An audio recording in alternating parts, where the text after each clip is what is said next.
ወልድኪ ነፍሳተ ሶባራየኪ በእሳተ ኩነኔ ዘሃሙ ማርያም ትብሊ በንቲ አዎሙ ቢሞላ ደሞ ባይሞላ ቢሳካ ደሞ ባይሳካ አረኔ አላቆም ምስጋና አረኔ አላቆም ምስጋና ምን እየሆንክ ነው የኔ አባት? ማን ነው የኔ እናት? እንዴ ሴት ራሱ በዚህ ልክ እኮ ሴት መሆን አይችልም። ከምር ለዚህ እኮ ነው እኔ ከብዙ ሰው ጋር ማልስማማው። ወንድ ልጅ ከወለዳችሁ በቀን 2 መገረፍ አለበት፣ ከምግብ በፊትና ከምግብ በኋላ።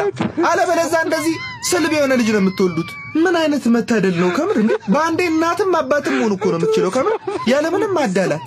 እንደው ፈጣሪ በኪነ ጥበቡ ጠብቆን ነው እንጂ ሀገራዊ ግዳጅ ቢመጣ አይደለም ግብጽ፣ እቺ ጎረቤት ሀገር ደቡብ ሱዳን አገዛንም እንዴ ለወንድ ሩብ ጉዳይ ሆነው እንዲዛን ወገን። እንደዚህ አይነት ወንዶች ዘራቸውን ሳይተኩ ነው ባጭሩ ስነ ስርዓት ማስያዝ ያለብን።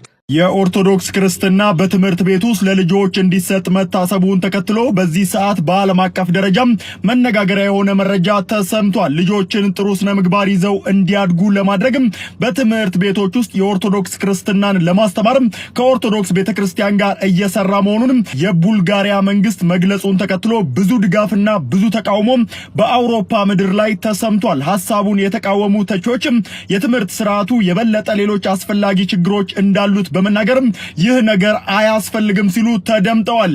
የትምህርት ሚኒስትሩ ክራስሚር ቫልቬጅ በመጋቢት ወር በቡልጋሪያ የህዝብ ስርጭት ላይ በቴሌቪዥን ቀርበው በኦርቶዶክስ ክርስትና ላይ ትምህርቶችን ከሚቀጥለው ዓመት ጀምሮ የትምህርት ቤቱ ስርዓተ ትምህርት ዋነኛ አካል ለማድረግ ስላለው ቅድ ሐሳብ ሰጥተው ነበር። ከጃንዋሪ ወር ጀምሮ ስልጣን የሚጋራው የመሃል ቀኝ ጂኢአርቢ ፓርቲ አባል ቫልጄቭ ይህ አይነት ትምህርት ለአንድ ሰዓት ያህል በጎነትንና ሃይማኖትን በማስተማር ከቡልጋሪያ ኦርቶዶክስ ቤተክርስቲያን ጋር በመተባበር ልጆችን ጥሩ ሰዎች እናደርጋቸዋለን ብለዋል። አክለውም ከፍ ያለ ዓላማ ነው፣ ነገር ግን በአንዳንድ የቡልጋሪያውያን ላይ እንደዚህ አይነት ትምህርቶችን ሊያስተዋውቁ ስለሚችሉትም ያመለካከት አይነት ስጋትን የፈጠረ እንደሆነ በበርካቶች ዘንድ ሐሳብ እየተሰጠበት ይገኛል። እናንተስ በዚህ የቡልጋሪያ መንግስት እቅድ ላይ ምን ሐሳብ አላችሁ? ሐሳባችሁን ስጡበት። በነገራችን ላይ የአብይ ጾም ሊጠናቀቅ ቀናቶች ብቻ ቀርተውታል። በዚህ የጾም ወቅት ለነፍሳችን የሚሆን ምን ሰራን ታዲያ? የተቸገሩ ገዳማትንስ ስንቶቻችን ደገፍን? በሙታንሳ የማር ቅዱስ ሚካኤል አንድነት ገዳም ያሉ አባቶችን ለመደገፍ የጀመርነውን ርብርብ አሁንም አጠናክረን ልንቀጥል ይገባል። መነኮሳቱ በትንሽዬ ጎጆ ውስጥ በከባድ ሁኔታ ውስጥ ይገኛሉ። እጃችሁን በመዘርጋት አለው ልንላቸው ይገባል። ድጋፍ ለማድረግ የኢትዮጵያ ንግድ ባንክና የአቢሲኒያ ባንክ አካውንቶችን እዚህ ጋር አስቀምጬላችኋለሁ። እንዲሁም ደግሞ ከታች ባለው ስልክ ቁጥር አባቶችን ማግኘት ትችላላችሁ። መልካም ቀን። ዛሬ እነዚህ ሰዎች ልካቸውን እናስገባለን። በንግግሬ ቅር የሚሰኝ ካለ ቅራሪ መጠጣት ይችላል። እነዚህ ልጆች ምንድን ናቸው? ይሄ ልጅ ከዚህ በፊት በጣም በርካታ ሰዎች ሲናገሩት ሲሰርቡት አትናገሩት አትስደቡት ቪዲዮ እንደሰራው ታስታውሳላችሁ አይደለ? በዚህ ልጅ ጉዳይ አሁን ግን ልክህን ነው የምነግረው። አዳምጠኝ። እናንተ በጣም ብዙ ተከታይ ያላችሁ፣ በጣም ብዙ ሰው ይከተላችኋል። ይሄ ድራማ ስለምትሰሩ የሆነ በጣም እጅ የሚል ድራማ ስለምትሰሩ ነው ብዙ ሰው የሚከተላችሁ፣ ያልተማረ ሰው ማለት ነው። ግን እኔ ግራ ይገባኝ፣ አንገታችሁ ላይ ሁለታችሁ ማተብ አድርጋችሁ ነበር። አንዴ ደስ ይል ታወልቃላችሁ፣ አንድ ደስ ይላችሁ ደግሞ ታረጋላችሁ። በጾም ወቅት እኔ ፕሮቴስታንትም እምነት ተከታዮች አይቻለሁ፣ ከስንት አንዴ ካልሆነ በስተቀር በአብይ ጾም ሰርግ ሰርገው አያውቁም። እናንተ ግን ማናችሁ? ከየት ነው የመጣችሁት? ከየት ፕላኔት ነው የመጣችሁት? አንዴ ማተብ ታደርጋላችሁ፣ አንዴ ታወልቃላችሁ። እንዴት ነው በአብይ ጾም ሰርግ የሚሰርገው? ምን አይነት ስግብግብነት፣ ምን አይነት ንቀት ነው? እኔ በህይወቴ አይቼ አላቅም እንደናንተ አይነት ደግሞ በጣም ኬት ያልተማራችሁ። ከምር ኬት ነው የመጣችሁት? ግን ብራዘር አላማችሁ ምንድን ነው? ደግሞ እናንተን የሚከተሉ ሰዎች ደግሞ የሚያስቁኝ ምንም እውቀት የሌላችሁ ያልተማሩ ሰዎች እንደሚከተላችሁ አውቃለሁ። ሲጀመር እኔ እጅ አይኔን እውር በሆን እንኳን እናንተን አልከተልም። በደንብ በጣም ከባድ ዛቻ ነበረ። አንተ ፕሮቴስታንት ሆነ እንዴት ነው እንደዚህ ድምፅ የምትሆነው ምናምን ሲባል ኢትስ ናት አባውት ቢይንግ ፕሮቴስታንት ምዕመናን፣ ፕሮቴስታንት ስለመሆን ምናምን አይደለም። እዚህ ጋር እንዲጠፋ የተፈለገ ስም አለ። ዝም ለማሰኘት የተፈለገ አካሄድ አለ። በቃ ሊገባን የሚገባው ይሄ ነው።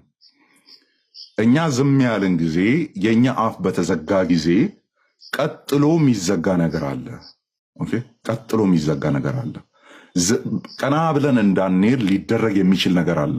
ኦኬ፣ እፎይ ኢየሱስ ክርስቶስ አምላክ ነው ሲል እኔ አምላክ ነው ብዬ የምጠራውን አምላክ ነው አምላክ ብሎ እየጠራ ያለው። ኦኬ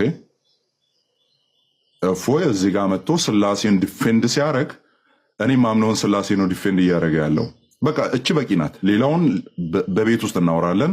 እርስ በርስ የምንፋጭባቸው ነገሮች እንፋጭባቸዋለን፣ ችግር የለውም። ነገር ግን የእፎይ አፍ የተዘጋ ጊዜ ነገ የአማን አፍ ይዘጋል ነው። ዳስ ተ ፖይንት። እሺ ፖይንቱ እሱ ነው። ለእኔ አይቀርልኝም። ለእፎይ የተሞረደ ቢላዋ ለእኔ አይቀርልኝም። እፎይ ጅዝያ እንዲከፍል እየተቀመረ ያለ አካሄድ ለአማን አይቀርለትም። ለዚህ ነው እኔ ከእፎይ ጎን መሆኑ። ኦኬ በእኔና በእፎይ መካከል ያለውን ነገር ግን ማወራው ጠረጴዛ ጎትቼ ነው። ኦኬ ና ቁጭ በልና እናውራ ነው የምለው። እፎይ እኔ ጋር ሲመጣ ገጀራ ሞርዶ አይደለም የሚመጣው፣ መጽሐፍ ገልጦ ነው የሚመጣው። መጽሐፍ ቅዱስ ገልጦ ነው የሚመጣው። አወራለሁ ከሱ ጋር ነገ ቁጭ ብዬ። ነገ ግን መጽሐፍ ቅዱስ ይዤ መጥቼ የማላወራው አካል ጋር ነው ፊት ለፊት እየተጋፈጥን ያለ ነው። ዳስ ዋይ ከእፎይ ጋር ሆነው የኔን አምላክ ነው ዲፌንድ የሚያደርገው። በስጋ የተገለጠውን ጌታዬ ነው ዲፌንድ የሚያደርገው፣ የሚሞግተው ማለት ነው።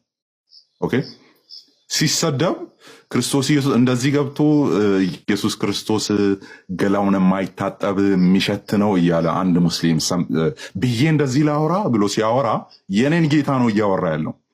እፎይ መጥቶ ዲፌንድ የሚያደርገው ያንን ነው። ከእፎይ ጋር ዲፌር የማደርግበትን የምለያይበትን እሹ ጠረጴዛ ጎትቼ ቁጭ ብዬ ነው ማወራው። ልዩነቱ የዚህን ያክል ነው። ኦኬ ልዩነቱ የዚህን ያክል ነው። ስለዚህ ፕሬሸሩን አይ ቲንክ ኤክስፒሪየንስ ያደረግነው ይመስለኛል። ሲጀመር ቤተክርስቲያን የማሄደው ለምንድን ነው ጥያቄ። ቅዱስ ቁርባን ካልተቀበልኩ ምን አደርጋለሁ? እዚያ ዜማ ላዜም ነው አቤት የሆነ አላዜሙም እንዴ? ቤተክርስቲያን እኮ የምትባል ክርስቶስ ማዕከሏ ነው ከተባለ ቅዱስ ቁርባን ብቻ ነው፣ ሌላ ማዕከል የለም። ቅዱስ ቁርባን ማለት ክርስቶስ እኮ ነው አይደለም? ክርስቶስ ነው እኮ የነገርኩህ እኮ ነው። በየቀኑ በነገራችን ላይ ዕለተ ምጽአት በየቀኑ ነው። ከሰሞኑ በጣም ቫይራል ሆኖ የነበረ አንድ ቪዲዮ ነበር አይደል? በውጭ ዓለም አንድ ወንድማችን ዲያቆን ምህረት የሚባል እሱ ከሁለት ፕሮቴስታንቶች ጋር ከክሊፍ እና ስቱዋርት ጋር ያደረገው ውይይት ነገር ነበር፣ ጥያቄና መልስና እሱ በጣም ቫይራል ሆኖ ነበር። ኤኒዌይስ ከውይይቱ በኋላ ክሊፍ አንዱ ፕሮቴስታንት ማለት ነው የተናገረው ነገር ሰምቼ በጣም ነው ያስገረመኝ። በጣም ደግሞ አደገኛ፣ በጣም በዘመናችን ያለ አደገኛ አስተሳሰብን ሲናገር ሰምቼው ነበርና ወደሱ እሄዳለሁ። ከሜዲ በፊት ግን ያው እንግዲህ ዲቤቱን ወይም እንበለውና እንደ ውይይት ነገር ጥያቄና መልስ ነገሩን እንዳያችሁት በጣም እኔ የእግዚአብሔር እጅ ያለበት እስኪመስለኝ ድረስ ነው ያስገረመኝ። ማለት ቫይራል አወጣጡ ማለት 10 ደቂቃ ብቻ ናት። አስቡት፣ ውይይቷ 10 ደቂቃ ናት። በ10 ደቂቃ ውስጥ ግን የፕሮቴስታንቲዝምን ዋና ስህተቶች ድህነት ላይ ክርስቶስን የሚያስክድ ስህተቶችን ቅዱስ ቁርባንና ቅዱስ ጥምቀትና ቅዱስ ቁርባን ላይ አንስተው ተነጋግረው ነበር እና ቫይራል ወጣ በጣም ማለት ነው። ከምታስቡት በላይ ሶሻል ሚዲያውን በዓለም አቀፍ ደረጃ ተቆጣጠሩ እና በቃ ያላነሳው የለም። ሁሉም በየቦታው ይህን ነገር አንስቶት ነበር እና ለማንኛውም እዛ ዲቤቱ ይሄ ውይይቱ ላይ ጥያቄና መልሱ ላይ እነ ክሊፍ እንግዲህ ምንም በቃ ያያችሁት አይታችሁታል። ወንድማችን ዲያቆን ምህረት በጣም ሀምብል ሆኖ ምናምን እንደው ጌታ በነገር ሁሉ አሁንም ይርዳው ነገሮችን ለማሳየት ሲሞክር ነበር እና እነ ክሊፍ ጭራሽ ስቱዋርት በተለይ ቫቲካን ስሪ ምናምን ሲል ነበር። ጭራሽ 3ኛ የቫቲካን ጉባኤ የካቶሊክ የለም እኮ እንደዚያ የሚባል ማለት ቫቲካን ቱ ላይ ነው ያሉት እና ቫቲካን ስሪ ምናምን እያለ ጭራሽ ያወራል እና ሉተር ልክ እንደነሱ የሚያምን ይመስላችኋል፣ ግን አይደለም። ሉተር ወደኛ ይቀርባል እዚህ ላይ ወደ እነሱ ሳይሆንና እሱንም እንደዛ መስሉት ሉተርም ለማለት ሞክሮ ነበርና አላስኬዳቸውም እና እግዚአብሔር ደግሞ ይህንን ነገር በጣም ገለጠውና የፕሮቴስታንቲዝምን ፍጹም ስህተት ትምህርት ከክርስትና ያስወጣ እንግዲህ ካስወጡ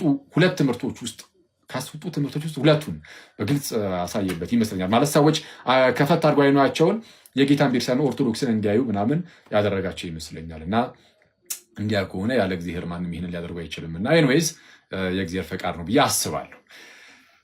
ክሊፍ ግን ከዲቤቱ በኋላ ምንድን ያለው? ከዚህ ከውይይቱ በኋላ ቅዱስ ቁርባን ላይ ያለህ እምነት ምንም ሆነ ምን እንደ ካቶሊክ መመን እንደ ፕሮቴስታንት መመን እንደምን መመን በቃ እሱ አይደለም ዋናው ጉዳይ። እኔ አንድ ሰው ትክክለኛ ክርስቲያን ነው ወይስ አይደለም የሚለው ለመለየት እሱ ዋናው በቃ እንደው መስመሩ የትኛውን ይላል? የኢየሱስን አምላክነት አምናሃል ወይስ አላመንክም? የክርስቶስን ሞቱን ከዛ ደግሞ በስጋ መነሳቱን እሱን ካመንክ በቂ ነው። እኔ ምናልባት አምልጦኝ ከሆነ እርግጠኛ አይደለሁም፣ ግን ኢቭን ስላሴን ራሱ አልጠቀሰም።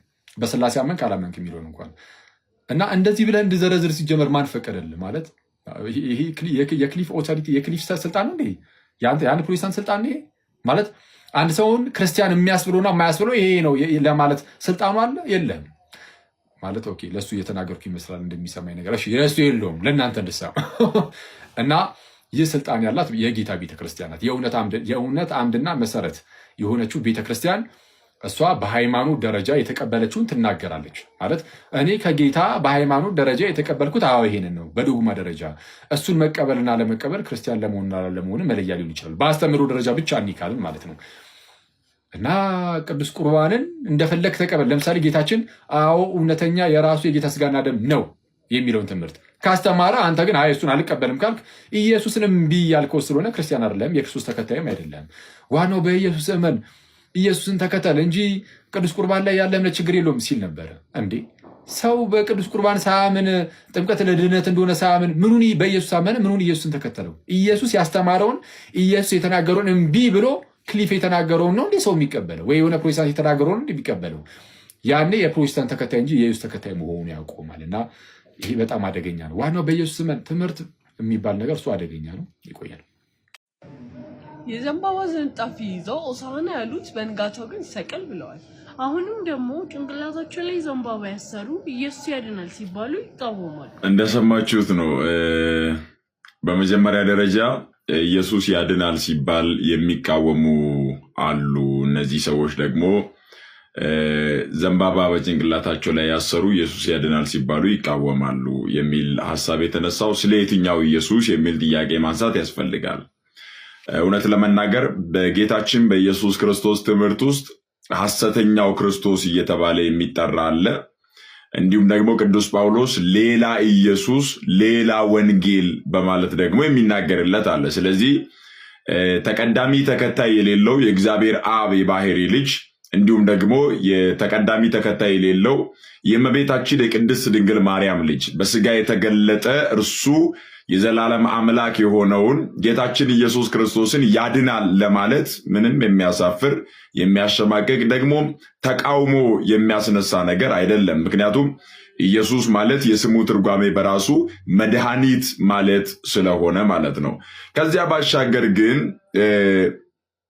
እናንተ በአእምሯችሁ የሳላችሁት መጽሐፍ ቅዱስ ላይ ያልተጻፈ ልክ ጌታችን ኢየሱስ ክርስቶስ ሐሰተኛው ክርስቶስ በማለት ይናገር እንደነበረ ቅዱስ ጳውሎስም ደግሞ እኛ ከሰበክንላችሁ ሌላ ኢየሱስ በማለት ሲናገር እንደነበረ ሌላ ኢየሱስ ከሆነ አዎ እንቃወማለን። ምክንያቱም ከድንግል ማርያም ልጅ ከኢየሱስ ክርስቶስ በቀር ሌላ የሚያድን ኢየሱስ የለምና በስጋ ከተገለጠው ተቀዳሚ ተከታይ ከሌለው ከእግዚአብሔር ልጅ ከኢየሱስ ክርስቶስ በቀር ሌላ የሚያድን ኢየሱስ የለምና፣ ስለዚህ የምትናገሩት ስለ የትኛው ኢየሱስ ነው የሚለውን መጠየቅ ያስፈልጋል። እኛ የምናውቀው የምናምነው ጌታችንና መድኃኒታችን ኢየሱስ ክርስቶስ እርሱ የዘላለም አምላክ፣ እርሱ እግዚአብሔር፣ እርሱ ፈጣሪ፣ እርሱ ሁሉን ቻይ ስለሆነ እውነተኛ መድኃኒት እርሱ ነው። ስጋውን ቆርሶ ደሙን አፍስሶ ያዳነን ቤዛ የሆነን ከዘላለም ሞትና እስራት ነፃ ያወጣን እርሱ ጌታችን ኢየሱስ ክርስቶስ ነው። ክብርና ምስጋና ለስሙ ይሁን።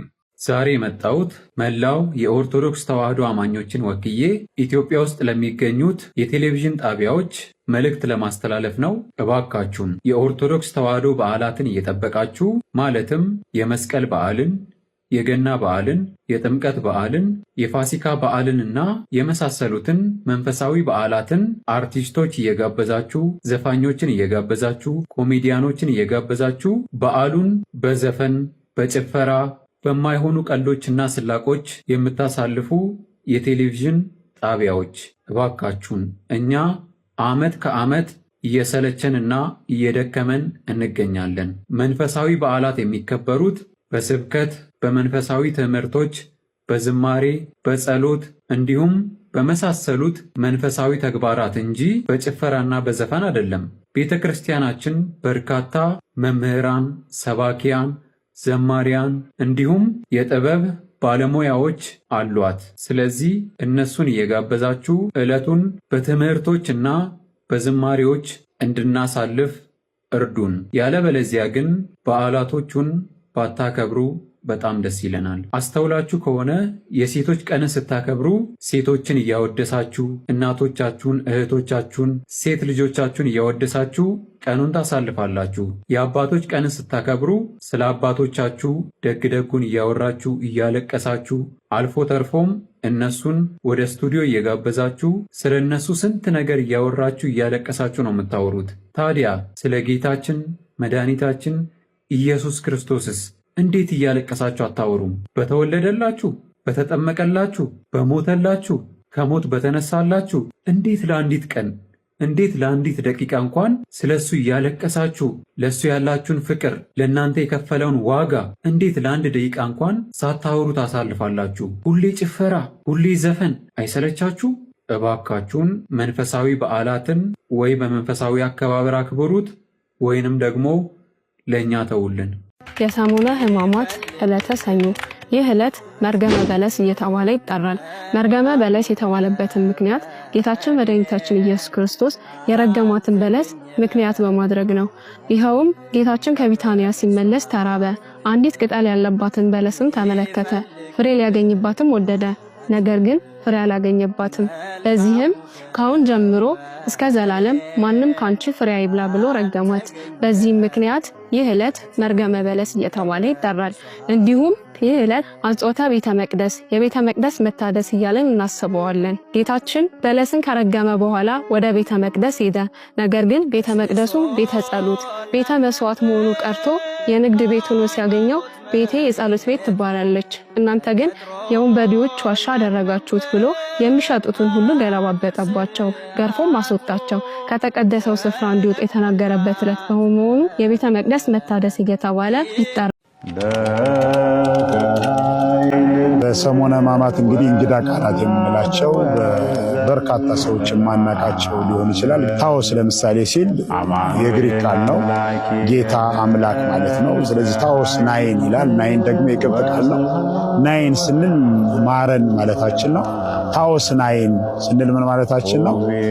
ጌታ ሆይ ማረን፣ አምላክ ሆይ ማረን እያለን ያለ ነው። ማስያስ የዕብራይስጥ ቃል ነው። ማስያስ ደግሞ መሲህ ከሚለው ቃል ጋር አንድ ነው። በግሪኩ ደግሞ ክርስቶስ የምንለው ነው። ክርስቶስ ሆይ ማረን፣ መሲህ ሆይ ማረን፣ ሁሉን የምታውቅ አምላክ ሆይ ማረን እያለን ነው እየገለጽን ያለ ነው። ሌላው እብኖዲ እንላለን። እብኖዲ ናይን ስንልም እብኖዲም በግሪክ አምላክ ማለታችን ነው። ስለዚህ አምላክ ሆይ ማረን ናይን ይላል ወይም ናይናን እንላለን። ናይንም ብንል ናይናንም ብንል በግሪክ በቅብጥ ነው ናይናን የምንለው። ይሄ ቃል ማረን የሚለውን ነው የሚይዘው። ስለዚህ ጌታ ሆይ ማረን እያልን ነው። ሌላው ዴስፖታ ይላል። በግሪኩ ዴስፖታ ሲል ደግ ገዢ ማለታችን ነው። ስለዚህ ደግ ገዢ የሆንከው ጌታ ሆይ ማረን እያልን ነው። ዴስፖታ ናይናን ወይም ዴስፖታ ናይን ስንል ማለታችን። ኪርያላይሶን እሱም እንደዚሁ እግዚኦ መሐረን የሚለውን የሚተካ ቃል ነው። ኪሪዬ ኤላይሶን ይሉታል። ስለዚህ እግዚኦ መሐረነ ወይም አቤቱ ማረን የሚለውን ቃል ይዛል። ሌላው ትስቡጣ ነው። ትስቡጣ ዴስፖታ ይሉታል በግሪክ። ይሄም ደግሞ ትርጉሙ ደግ ገዢ ማለት ነው። ስለዚህ ናይን ወይም ናይናን ስንል ደግ ገዢ የሆንከው ጌታ አምላክ ሆይ ማረን እያልን ነው። ከዛ ውጪ ተዘከረነ እግዚኦ የሚል ትርጉም ያላቸው ለምሳሌ አምንስትቲ፣ እንስቲቲ፣ ሙዳሱጣ፣ ፋሲሊያሱ፣ አምንስትቲ፣ ሙኬሪያ፣ ፋሲሊያሱ የምንላቸው ቃላት አሉ። እሱ ፈያታዊ ዜማን በቀኝ የተሰቀለው ወንበዴ የተናገረውን ቃል የምናስታውስበት ነው። እሱም ተዘከረነ እግዚኦ በውስተ መንግሥትከ፣ አቤቱ በመንግስት በመጣ ጊዜ አስበን የሚለውን በጥቅሉ ቅዱስ ሆይ አስበን፣ ደግ የሆንከው አምላክ ሆይ በመንግስት በመጣ ጊዜ የዓለም ጌታ የሁሉ በላይ የሆንክ አምላክ ሆይ አስበን የሚሉ ትርጉሞችን ይይዛል።